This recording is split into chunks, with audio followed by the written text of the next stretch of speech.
அனைவருக்கும் வணக்கம். இந்த பகுதியின் தொடக்கப்பதிவாக நான் சொல்லிக்கொள்ள கடமைப்பட்டிருப்பது, இந்த தகவல் யார் மனதையும் புண்படுத்தும் நோக்கத்துடன் வழங்கப்படவில்லை. தமிழ்நாட்டின் நலனுக்காகவும் தமிழ்நாட்டின் வளர்ச்சிக்காகவும் உள்ளதை உள்ளபடி மாற்றம் வேண்டி அரசிற்கு பணிவுடன் கூடிய ஒரு ஆலோசனையாகத்தான் இதை நினைத்து வழங்குகிறேன். மீண்டும் கூறுகிறேன், யாரையும் குற்றம் சுமத்த வேண்டும் என்ற நோக்கமல்ல.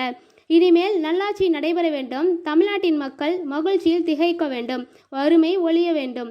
இவை எல்லாவற்றிற்கும் தேவையான ஆலோசனைகளை வழங்கலாம் என்றிருக்கிறேன். அதற்கு முன்னாடி இந்த ஆலோசனை வழங்குவதற்கான தேவை ஏன் ஏற்பட்டது என்பதனை பார்க்கலாம். கடந்த ஏப்ரல் 23ஆம் தேதிக்கு முன் தமிழக வெற்றி கழகம் எனும் கட்சி தலைவர், தற்போதைய முதலமைச்சர் மாண்புமிகு திரு ஜோசப் விஜய் அவர்கள் தமிழ்நாடு முழுவதும் ஆங்காங்கே பிரச்சாரங்களை மேற்கொண்டார். அப்போது கடுமையான மற்றும் கட்டுக்கடங்காத கூட்டங்கள் கூடின.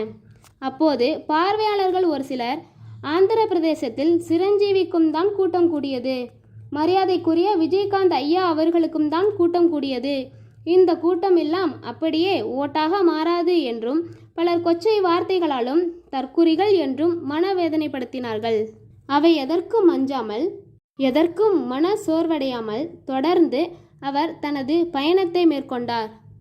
அந்த நேரத்தில் ஏதோ அதிக ஓட்டை வாங்கலாம், அல்லது ஓட்டினை பிரிக்கலாம், அல்லது ஓரிரு இடங்களில் மட்டும்தான் வெற்றி பெற முடியும் என்று தனது கருத்து கணிப்பினை வெளிப்படுத்தினார்கள். அதிலும் ஒரு சிலர் தமிழக வெற்றி கழகம் ஆட்சி அமைக்கும் என்று உறுதியுடன் கூறினார்கள்.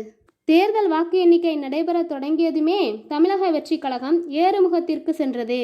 உலக வரலாற்றிலே இப்படிப்பட்ட வெற்றியை யாரும் சந்தித்ததில்லை.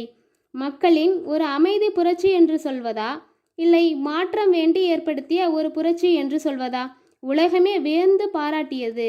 இந்த நிலையில் பெரும்பான்மை போதாத நிலையிலும் பல சவால்களை சந்தித்து ஆட்சி அமைப்பதற்கு தேவையான ஆதாரங்களுடன் பதவியேற்பும் நடைபெற்றது.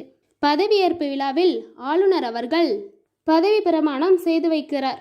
அந்த நிலையில் ரகசியம் காப்பு பிரமாணமாக இருந்தாலும் சரி, பதவியேற்பு பிரமாணமாக இருந்தாலும் சரி, இரண்டையுமே மிகவும் உரத்த குரலிலே, வார்த்தை பிழையின்றி மிகச் சரியாக உச்சரிப்புடன் அழுத்தம் திருத்தமாக ஒரு வீரமான பதவியேற்பு நடைபெற்றது. இதிலிருந்து நிச்சயமாக சந்தேகமில்லாமல் ஒரு நேர்மையான ஊழலற்ற ஆட்சியை நடத்துவார் என்றும் தெரிகிறது.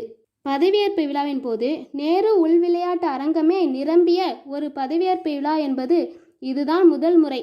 அடுத்து நடந்ததும் ஆச்சரியத்திற்குட்பட்டதுதான். இந்த தாவேகா ஆட்சியில அதிகார மையம் ஒன்றே ஒன்றுதான். இந்த ஆட்சி ஊழல் இல்லாத ஆட்சியாகவும் மக்கள் ஆட்சியாகவும் இருக்கும் என்றும் அடித்து ஆணித்தனமாக சொன்னார். அப்பொழுதே தெரிந்துவிட்டது இந்த ஆட்சி மிகச் சரியாக இருக்கும் என்று.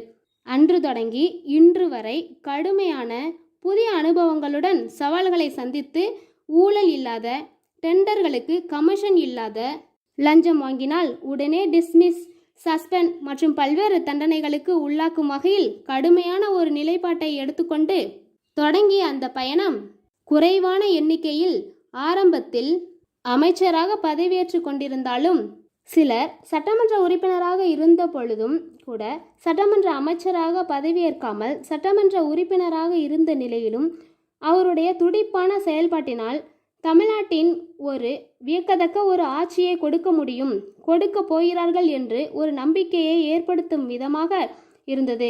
இன்றைக்கு வரைக்கும் அமைச்சர்கள் அனைவரும் பதவியேற்று அவர்கள் பணியை உடனடியாக தொடங்கி மிகவும் நேர்மையாக ஆட்சியை கொடுப்பதற்கு கடுமையாக செயல்பட்டு கொண்டிருக்கிறார்கள். உண்மையிலேயே இந்த நேர்மையான ஆட்சியை தான் 100 ஆண்டுகளாக எதிர்பார்த்து கொண்டிருக்கிறோம். இந்த நேர்மையான ஆட்சியின் மீது உள்ளதை உள்ளபடி மக்களின் ஆட்சியாக செயல்படும் என்று முழு நம்பிக்கை நமக்கு இருக்கிறது. இந்த ஆட்சி மேலும் சிறப்பாக செயல்பட துறை வாரியாக என்னென்ன பிரச்சனைகள் இருக்கிறது, அதை எப்படி தீர்க்கலாம் என்பதையும், இந்த டெண்டர்களுக்கு வாங்கக்கூடிய கமிஷன் ஒழிந்தாலே நிதி அரசிற்கு தானாக கிடைக்கும் என்பதனை தெரியப்படுத்தி துறை வாரியாக ஆலோசனைகளை வழங்க கடமைப்பட்டிருக்கிறேன். இந்த தகவல் யாரையும் புண்படுத்த வேண்டும் என்றும் அரசியல் செய்வதற்கான வீடியோ என்றும் வழங்கக்கூடிய வீடியோ அல்ல. நல்லாட்சி, பொற்கால ஆட்சி, மக்களின் ஆட்சி, மகிழ்ச்சியான ஆட்சி, ஜொலிக்கும் ஆட்சி, மக்களுக்கான ஆட்சியாக அமைய வேண்டும் என்பதற்கான ஆலோசனைகளை இதிலே வழங்க கடமைப்பட்டிருக்கிறேன். இணைந்தே இருங்கள், தொடர்ந்து பார்த்திருங்கள், வீடியோக்களை பகிருங்கள். நன்றி, வணக்கம்.